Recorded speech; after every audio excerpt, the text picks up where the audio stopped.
और मैं तो आपसे अपील करने के लिए आया हूं, ये अपराधी और माफिया किसी के नहीं हुए हैं, याद करना, किसी के सगे नहीं हैं, ये किसी के नहीं है, इनकी न कोई जाति है, इनकी न कोई पाति है, अपराध इनका पेशा है और अपराध के माध्यम से नाजायज संपत्ति को कब्जा करना ये अपना जन्मसिद्ध अधिकार समझते हैं। ऐसे लोगों के खिलाफ तो जितनी सख्ती हो सकती है, सामाजिक बहिष्कार हो सकता है, करना चाहिए, जरूर करना चाहिए। और यही कहने के लिए आज मैं आपसे कहने के लिए आया हूं। पहले चरण के चुनाव 6 नवंबर को संपन्न हो गए हैं और पहले चरण के चुनाव में बिहार की जनता ने साबित कर दिया है, जो रुझान दिखाई दे रहे हैं, रुझान बताते हैं कि बिहार के अंदर अब लालटेन की धुंधली रोशनी में अपराध कोई नहीं कर पाएगा, बल्कि मोदी जी के नेतृत्व में, मार्गदर्शन में, नीतीश बाबू के नेतृत्व में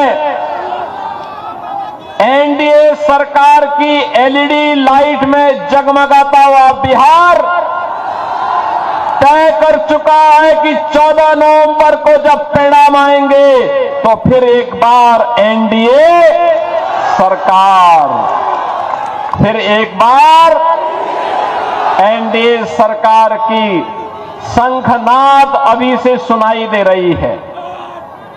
बहनों और भाइयों, बिहार, जिस बिहार का अपना गौरवशाली इतिहास रहा हो,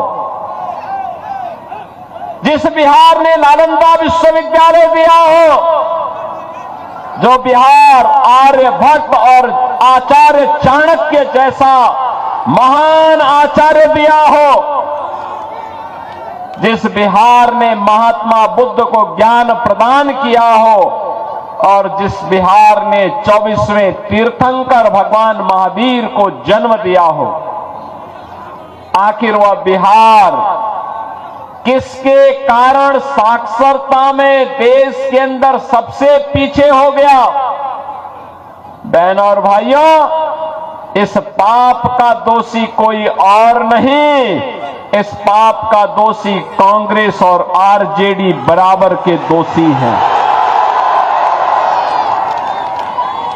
जिन लोगों ने अपने स्वार्थ के लिए बिहार का उपयोग तो किया, लेकिन बिहार के विकास के लिए बिहार की मेधा और बिहार की प्रतिभा और यहां की ऊर्जा का उपयोग बिहार के विकास में नहीं होने दिया।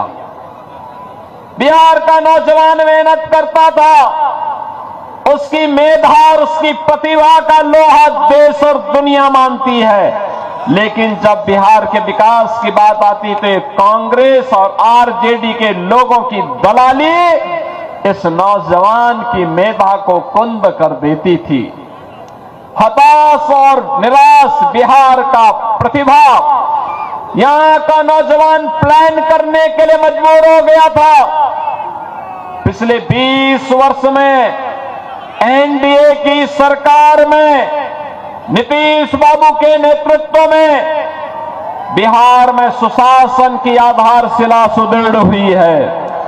और बहनों और भाइयों, इसी सुशासन की सुदृढ़ नींव में एक समृद्ध और विकसित बिहार के निर्माण के लिए एनडीए सरकार फिर से बिहार के अंदर आवश्यक है।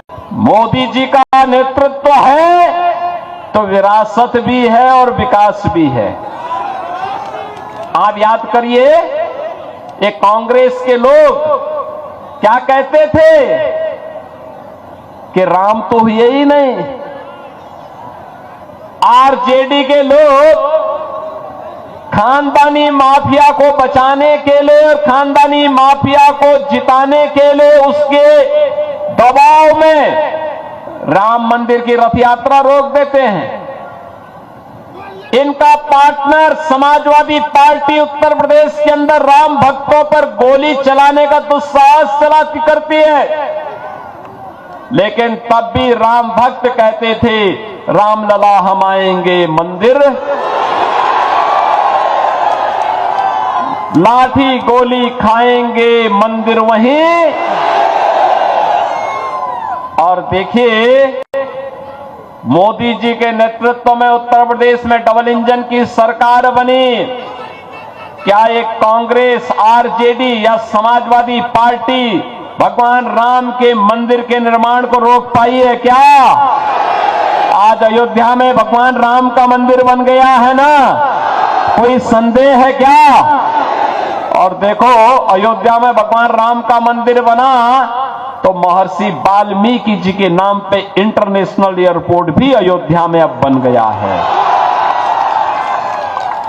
वहां पे जो भी यात्री जाता है, यात्री विश्रामालय में रुकता है, तो यात्री विश्रामालय निषाद राज के नाम पर है। वहां पर जो भी प्रसाद मिलता है, वह प्रसाद माता सबरी रसोई में बनता है। और बहनों और भाइयों, अब तो अयोध्या में हमारी संस्कृति तो कृतज्ञता ज्ञापित करने की है। याद करिए, जब मां जानकी को रावण भगा लेके उठा के अपहरण करके ले जा रहा था, तब सबसे पहला प्रतिकार करने के लिए आया था गिद्धराज जटायु। रावण से लड़ते लड़ते वीर गति को प्राप्त हुआ और अयोध्या में राम मंदिर परिसर में गिद्धराज जटायु की भी भव्य प्रतिमा की स्थापना हो गई है। जब रावण को समाप्त करने के लिए, उसकी लंका को समाप्त करने के लिए सेतु बंध का निर्माण हो रहा था, एक गिलहरी भी योगदान दे रही थी। तो गिलहरी का भी एक मूर्ति राम जन्मभूमि परिसर में लग गई है। महाकवि तुलसीदास, महर्षि वशिष्ठ, महर्षि विश्वामित्र, महर्षि वाल्मीकि, इन सब के मंदिर बन गए हैं। याद करिए ना, ये कांग्रेस और आरजेडी के समय में गरीब को कुछ नहीं मिलता था, न आवास, न राशन, न स्वास्थ्य की सुविधा, न रसोई गैस के कनेक्शन, कुछ भी नहीं मिलता था। मोदी जी के समय में पिछले 11 वर्ष में भारत दुनिया की बड़ी ताकत बना है। आज भारत की तरफ कोई टेढ़ी नजरों से नहीं देख सकता। आज का भारत एक मजबूत भारत है, मजबूर नहीं। भारत अब दुश्मन को उसके ही मांद में घुस करके मारता है। अब मोदी जी ने कहा है ना, मार्च 2026 तक नक्सलवाद और माओवाद की कमर तोड़ के रख दी जाएगी। यानी नक्सलवाद और माओवाद, इन सब के जहन्नुम जाने का टिकट पक्का।